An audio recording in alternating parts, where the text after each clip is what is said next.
Hello दोस्तों, स्वागत है आपका हमारे यूट्यूब चैनल कॉमिक फैन पर।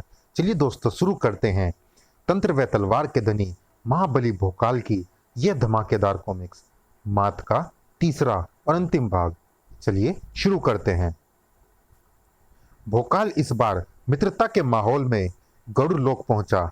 हमारे परम शत्रु गरुड़ राक्षस विजेता भोकाल का स्वागत है। यह स्वागत दर्शाता है कि इनके गुरु ने इन्हें सब कुछ बता दिया है। भोकाल को गौर लोक में स्वागत में फूल तो मिले, लेकिन वह जीवनदायिनी मणि ना मिली जिसके लिए वह वापस गौर लोक आया था। हमें दुख है मित्र भोकाल कि जीवनदायिनी मणि हमारे लोक में नहीं है, क्योंकि जीवनदायिनी मणि हमारे पुत्र गरुड़ कुमार के शरीर में स्थापित है और तुम जानते हो हमारा पुत्र किन दुष्टों की कैद में है। ओहो, अब तक तो उन्होंने जीवनदायिनी मणि प्राप्त कर ली होगी। नहीं, क्योंकि उस मणि के प्रभाव से कुमार की आत्मा 3 दिन तक उनके शरीर में रहेगी, और जब तक कुमार की आत्मा उनके शरीर में है तब तक अगर किसी ने वह जीवनदायिनी मणि प्राप्त करने की कोशिश की तो वह मणि नष्ट हो जाएगी। कुमार की आत्मा के शरीर से मुक्त होने के पश्चात ही उस मणि को पाया जा सकता है। इसीलिए उन दुष्टों ने कुमार के शरीर को गायब किया, क्योंकि वे जानते हैं कि 3 दिन पश्चात वे स्वयं ही मणि के स्वामी बन जाएंगे। और ऐसा कल सुबह तक हो जाएगा, क्योंकि कल सुबह कुमार को मरे 3 दिन पूरे हो जाएंगे। कल सुबह ना सिर्फ जीवनदायिनी मणि हमसे छिन जाएगी, बल्कि हमारा पुत्र भी सदा के लिए हमसे छिन जाएगा। एक बार फिर आंसुओं से भरती चली गई गरुड़ राज की आंखें, लेकिन इस बार भोकाल जैसा महाबली उसके आंसू पहुंचने के लिए वहां मौजूद था।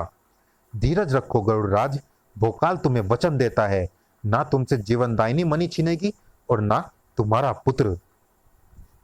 कल सुबह से पहले वे दोनों तुम्हारे सामने होंगे। राजकुमार अंकित के साथ भोकाल को वापस लौटा देखकर सबसे ज्यादा खुशी नाग सम्राट को ही। ओह मित्र भोकाल, मैं जानता था गौड़ लोक को तबाह करके तुम अवश्य ही सफल होकर वापस लौटोगे। गौड़ लोक को नष्ट करके तुमने अद्वितीय कार्य किया है। इस खुशी में आज नागलोक में खुशी के दीपक जलाए जाएंगे, जश्न मनाया जाएगा, और नागलोक में होने वाले जश्न का मुख्य अतिथि गौड़ लोक विजेता मेरा मित्र भोकाल होगा। राजकुमार अंकित के साथ तुरंत ही नागलोक चलने की तैयारी करो मित्र।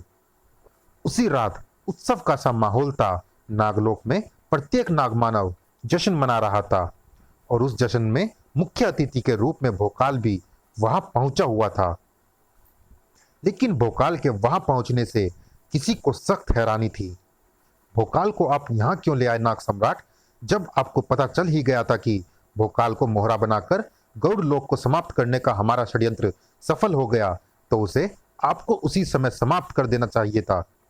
तू मूर्ख है नागसेन, तू आज भी वैसी ही मूर्खता भरी बातें कर रहा है जैसी उस दिन कर रहा था, जिस दिन तू भोकाल के हाथों हमारे लोक के सर्वश्रेष्ठ योद्धा नागवीर के मारे जाने का समाचार लेकर आया था।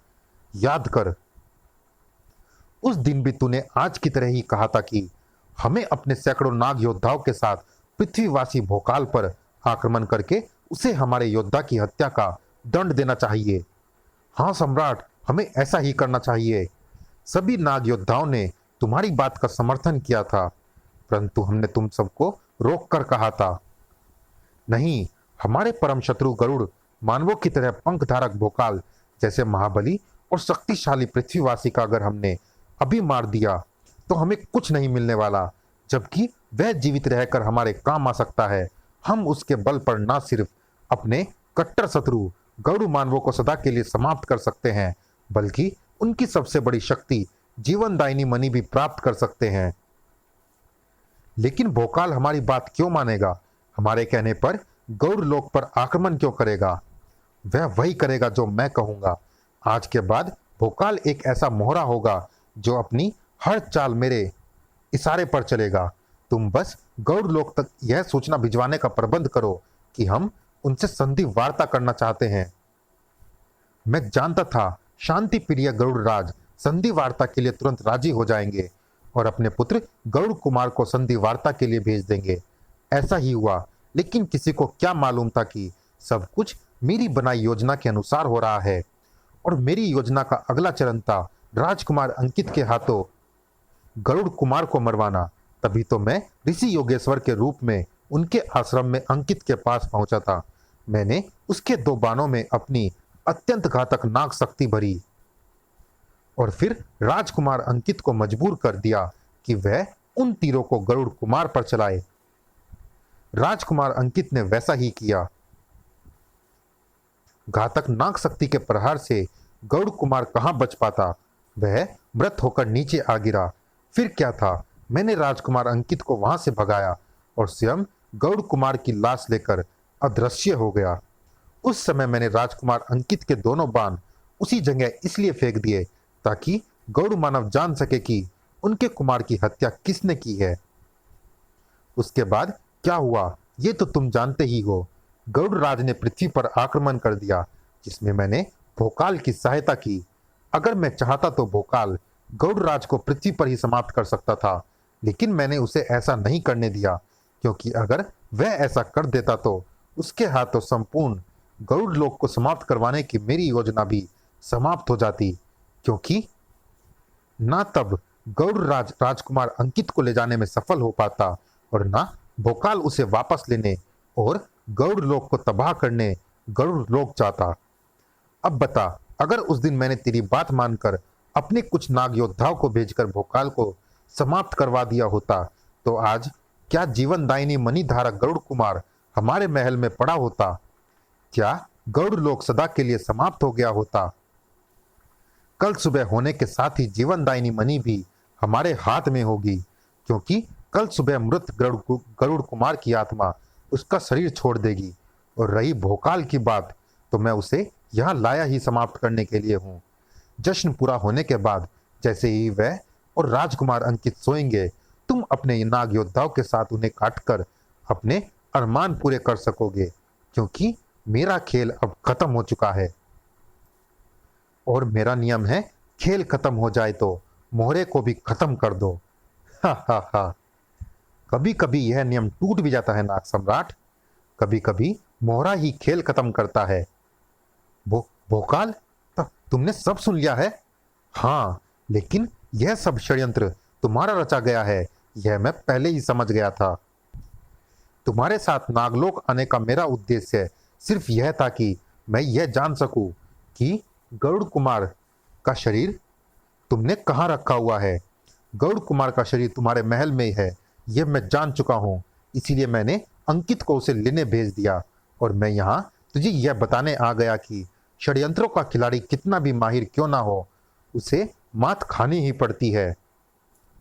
तुम भी मात खा गए नाग सम्राट, और तुम्हें मात खिलाई राजकुमार अंकित के उन बाणों ने जिसमें तुमने अपनी नाग शक्ति भरी थी। गरुड़ कुमार को लेकर नागलोक पहुंचने के चक्कर में तुमने उन नाग शक्तियों को अधिक महत्व नहीं दिया, लेकिन बाणों में बसी उन नाग शक्तियों को देखकर कोई बच्चा भी समझ सकता था कि यह सब तुम्हारा किया धरा है। तू सब कुछ जान गया, यह अच्छी बात है भोकाल, लेकिन मात मैंने अभी भी नहीं खाई है, क्योंकि तेरे हाथों मैं गरुड़ लोक को समाप्त करवाने में सफल हो चुका हूं।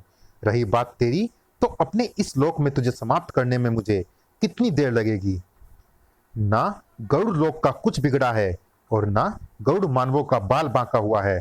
अदृश्य को सदृश्य कर देने वाली अपनी मणि की सहायता लेकर देखेगा तो तुझे मेरी बात का प्रमाण मिल जाएगा।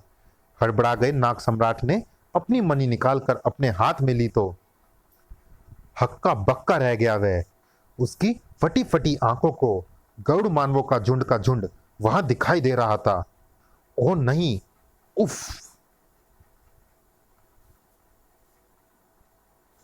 देख लिया नाग सम्राट, गरुड़ राज के नेतृत्व में गरुड़ मानव अदृश्य रूप में मेरे साथ ही नागलोक में आए थे, लेकिन सफलता के नशे में चूर तेरी और तेरी प्रजा की आंखें इन्हें ना देख पाई। अब तक तो इन गरुड़ मानवों ने नशे में चूर तेरे आधे से अधिक नाग योद्धाओं को मौत के घाट उतार दिया होगा। अब बता, किसने खाई मात, तूने या मैंने? मात तो तुझे ही मिलेगी भोकाल, क्योंकि मेरी इच्छाधारी शक्ति के सामने ना गरुड़ मानव ठहर पाएंगे और ना तू। यह विषाग्नि तुम्हें पिघलाकर धरा पर बिखेर देगी। भोकाल के साथ अपनी शक्तियों का खेल बहुत खेल चुका तू। अब बारी है भोकाल के खेलने की, इसीलिए बंद कर ले अपना यह भार सा मुंह, ताकि मैं इसे आराम से काट सकूं। ओह, इस पर तो मेरी तलवार का कोई प्रभाव नहीं पड़ा, साथ ही यह प्रहारा के शिकंजे को तोड़कर मुझ पर वार भी कर रहा है। यह इच्छाधारी रूप है भोकाल, जिसे प्राप्त करते समय मेरी इच्छा थी कि यह किसी से ना कटे, और देख नहीं कट रहा, इसीलिए छोड़ इसे काटने की कोशिश और कर नागलोक की मिट्टी में मिलने की तैयारी। उफ, भोकाल। भोकाल की सहायता को जो गौड़राज आगे बढ़ा तो उसका हश्र भोकाल से भी ज्यादा बुरा हुआ। वैसे तो इसके बाद मरने की बारी तेरी ही थी, लेकिन लगता है कि तेरी भी इसके साथ ही मरने की इच्छा है। भड़ाक, ये ले, मैं पूरी किए देता हूं तेरी यह इच्छा। बचो गरुड़राज, इसके भयानक विष से बचो। हा हा हा, तुम दोनों की आत्माएं कब तक खैर मनाएगी? मेरे विष का शिकार तो तुम्हें बनना ही होगा, क्योंकि मैं यहाँ के सारे वातावरण को ऐसे विष से विषायुक्त कर रहा हूं जो तुरंत ही तुम पर प्रभाव डालेगा। हुर्र, उफ, यह सही कह रहा है मित्र। इसके वातावरण में विष फेंकते ही मैं अपनी सांसें रुकती महसूस कर रहा हूं। कुछ करो इसे रोकने के लिए। गौड़राज के कहने के पहले ही भोकाल सोचने लगा था, सारे नागलोक में सिर्फ यही इच्छाधारी है। इसका तात्पर्य इसके पास अवश्य ही कोई शक्ति होगी जो अन्य मानवों के पास नहीं है, और वह शक्ति निश्चय ही वह नागमणि होगी जो नागों को इच्छा शक्ति प्रदान करती है।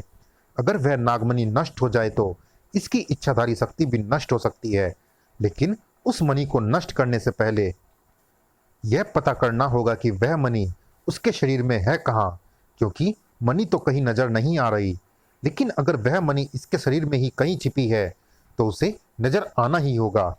भोकाल के चेहरे पर मौजूद दृढ़ता बता रही थी कि उसने मणि ढूंढने का कोई रास्ता ढूंढ लिया था। तभी तो उसने गरुड़राज को दिया था वह आदेश, अपने पंखों से ऐसा तूफान चलाओ गरुड़राज कि यहां मौजूद हर मसाल बुझ जाए। भोकाल क्या चाहता था ये तो गरुड़राज की समझ में नहीं आया, लेकिन उसने वैसा ही किया जैसा भोकाल ने कहा। फुर्र, मशालों को बुझाने के लिए उसने अपने पंख फड़फड़ा दिए। तुरंत ही बुझ गई वे मसाले जिनके जलने से रोशन था वहां का वातावरण। पल भर के लिए वहां ऐसा अंधेरा छा गया कि हाथ को हाथ नहीं सुझाई दिया। लेकिन ऐसे अंधेरे में भी एक चीज चमकती दिखाई दे रही थी, और वो चीज थी नागमणि। वह नागमणि ही चमक रही है भोकाल। यहां अंधेरा करने का मेरा उपाय सफल हो गया। नागमणि सामने है, अब उसे नष्ट करने में देर करना मूर्खता होगी। भोकाल की तलवार से तुरंत ही अंधेरे को चीरकर लपलपाई ज्वाला शक्ति और पलक झपकने से पहले ही पहुंची अपने लक्ष्य तक। भड़कियों आ! लेकिन ज्वाला शक्ति सिर्फ नागमणि की ही नहीं, बल्कि उसके धारक के नाश का कारण भी बन गई। आ! इधर गौड़ मानवों की मदद से अंकित ने गौड़ कुमार के शरीर को ढूंढ लिया था। आ आ तुरंत ही जीवन दायिनी मणि की मदद से गौड़ कुमार को जीवित कर लिया गया। पिताश्री वापस और फिर वापस विकासनगर पहुंचकर रानी मोहिनी और सेनापति प्रवीण कुमार को भी जीवित कर लिया गया। फिर गौड़ राज के साथ सभी गौड़ मानव अपने लोग वापस लौट गए। समाप्त। चलिए दोस्तों, इस कॉमिक्स में इतना ही। ये रोमांचक कॉमिक्स कैसी लगी आप हमें कमेंट बॉक्स में जरूर बताइएगा। और दोस्तों, जिन्होंने अभी तक हमारे चैनल को सब्सक्राइब नहीं किया है, चैनल को सब्सक्राइब जरूर कीजिएगा, ताकि ऐसे ही रोमांचक कॉमिक्स हम आपके लिए लाते रहें। मिलते हैं फिर किसी अन्य कॉमिक्स में, तब तक के लिए धन्यवाद।